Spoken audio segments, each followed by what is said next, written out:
मंच पर आसीन डॉक्टर गौरव मलिक और अन्य गणमान्य व्यक्तियों और मेरे सारे सामने उपस्थित बुजुर्गों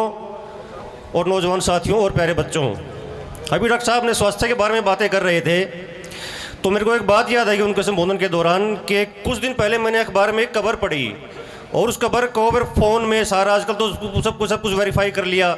तो वो खबर ये थी कि अमेरिका में आजकल लोग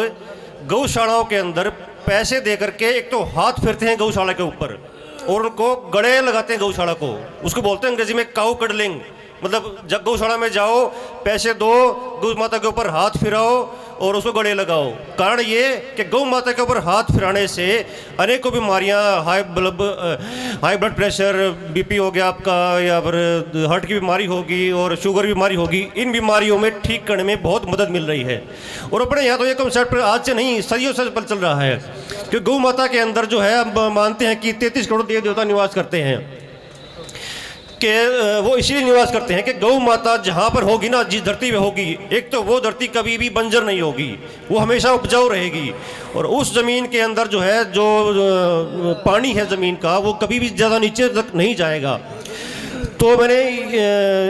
ये जो खबर डॉक्टर साहब वाली जो मैंने बताई कि काऊ कटलिंग वाली सारी बातें, मेरे को कुछ बातें और याद आ गई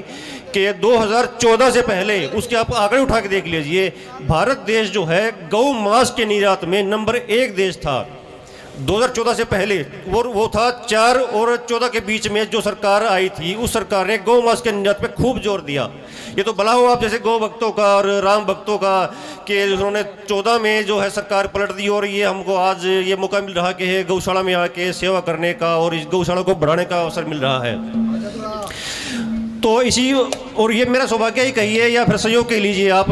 कि मेरे पिताजी की उपस्थिति मेरे को जिन कार्यक्रमों में जाने का अवसर मिला है उनमें 10 में से 8 कार्यक्रम तो गौशाला के ही रहे हैं।